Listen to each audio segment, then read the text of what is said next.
अस्सलाम वालेकुम दोस्तों।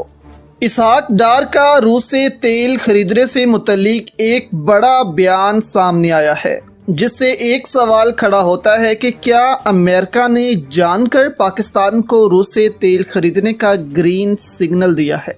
दूसरा, आपको बताएंगे कि इलेक्शन कमीशन ऑफ पाकिस्तान ने तोशाखाना का फैसला आज सुनाना है। इस पर एतजाज अहसन का रद्दअमल भी सामने आया है। क्या इमरान खान नाअहल होंगे आज?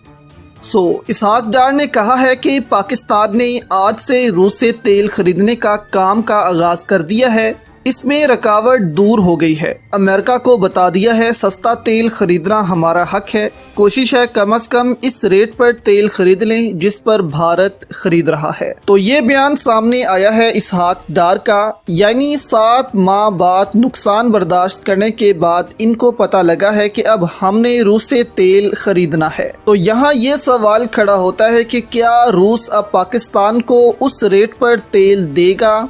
और दूसरा, अमेरिका ने पाकिस्तान को आखिर इजाज़त क्यों दी रूस से तेल खरीदने की? क्योंकि इससे पहले तो अमेरिका इमरान खान की हुकूमत को गिरा चुका है, इसी वजह से कि इमरान खान ने रूस के साथ ताल्लुकात बढ़ाने की कोशिश की और तेल खरीदने की कोशिश की।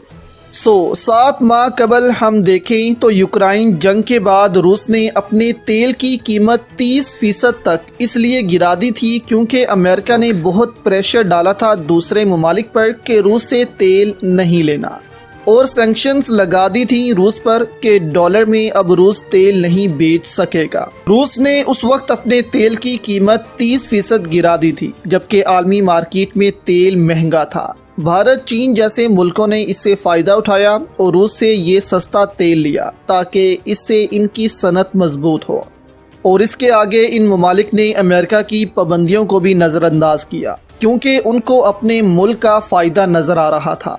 तो रूस को भी इसका फ़ायदा हुआ और उसका तेल हाथों हाथ बिकना शुरू हुआ, जिसको अमेरिका रोकना चाहता था। और जिन्होंने इसको नहीं लिया उनका हाल आपके सामने है, जैसे कि पाकिस्तान। यहाँ इतनी महंगी बिजली कर दी गई कि लोग बिल तक नहीं दे सके। अब इन सब नुकसान के बाद नून लीग को याद आया है कि हमने रूस से सस्ता तेल लेना है।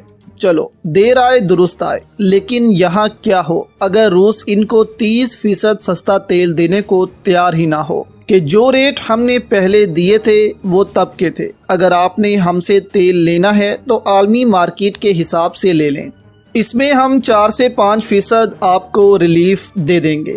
तो इसीलिए कहते हैं कि पाकिस्तान मौके से फ़ायदा नहीं उठाता। पूरी दुनिया एक चीज़ से पैसा कमा लेती है, फिर पाकिस्तान को याद आता है कि हाँ, अब हमने भी इस पर काम करना है। लेकिन पहले रिएक्ट नहीं करने से पाकिस्तान को नुकसान होता है। जैसे इसकी एग्जाम्पल है IT। भारत IT सेक्टर में बहुत आगे निकल चुका है, लेकिन पाकिस्तान को अब याद आ रहा है कि IT भी कोई चीज़ होती है। तो अब देखना है कि रूस इस हुकूमत को सस्ता तेल देता है या नहीं, और अगर देता है तो कितने फीसद आलमी मार्केट से पाकिस्तान को सस्ता तेल मिलेगा। दूसरा ये कि इसहाक डार ने कहा कि अमेरिका को बता दिया है कि सस्ता तेल मिलेगा तो लेंगे। अब ऐसा क्यों? तो इसके पीछे वजह है सऊदी अरब। देखें, सऊदी अरब पिछले साल की निस्बत इस साल 1 मिलियन बैरल तेल कम फरोख्त कर रहा है, जिसका मतलब है कि कम कमाई। और रूस को अगर हम देखें तो वो पिछले साल की निस्बत इस साल 1 मिलियन बैरल के करीब तेल ज़्यादा फरोख्त कर रहा है पर डे के हिसाब से।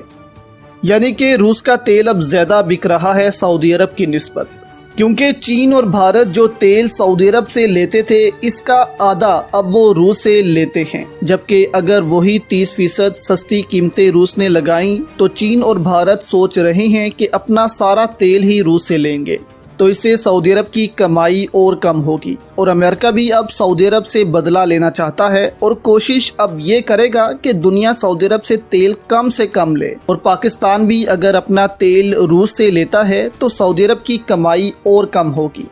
तो ऐसा क्यों है कि अमेरिका रूस का फ़ायदा कर रहा है? तो इसका जवाब ये है कि अमेरिका रूस का नुकसान कर नहीं पाया। रूस ने गेम ही ऐसी खेली, तो अमेरिका भी चाहता है कि चलो रूस का फ़ायदा होता है तो हो ले, लेकिन अब सऊदी अरब को सबक सिखाना है और सऊदी अरब की कमाई कम करनी है। तो अमेरिका यहाँ पर ये चाहता है, लेकिन ऐसा करना मुश्किल भी होगा। کچھ حد تک تو کمائی کم ہوگی، لیکن سعودی عرب کے پاس اس کا بھی حل ہے، وہ اپنی پروڈکشن میں کمی کر دے گا، تیل اور مہنگا ہو جائے گا اور تھوڑا تیل بیچ کر اتنا ہی پروفٹ کما لے گا۔ تو اوپیک ممالک اس وقت کسی بھی نقصان میں نہیں ہے۔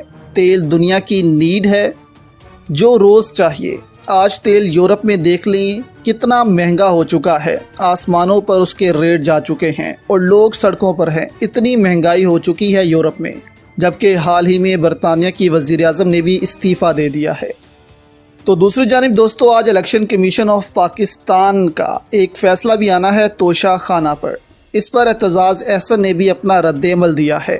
اعتزاز احسن کہتے ہیں کہ جب تحفہ خریدنے پر کوئی ممانعت نہیں ہے تو خریدنے والا اسے چاہے تو اپنے پاس رکھے یا اسے بیچ دے، یہ اس کا اختیار ہے۔ یہ سب کچھ قانون کے مطابق ہوا ہے۔ عمران خان کے خلاف توشہ خانہ کیس پر معروف قانون دان اعتزاز احسن کا رد عمل سامنے آیا ہے۔ ان کا کہنا ہے کہ اس کیس میں کچھ ہے ہی نہیں، عمران خان کو نااہل نہیں کیا جا سکتا۔ لیکن اگر آج الیکشن کمیشن آف پاکستان کے فیصلے میں دوستو اگر عمران خان نااہل ہوتے ہیں تو یہ ثابت ہو جائے گا کہ الیکشن کمیشن آف پاکستان کن جماعتوں کے ساتھ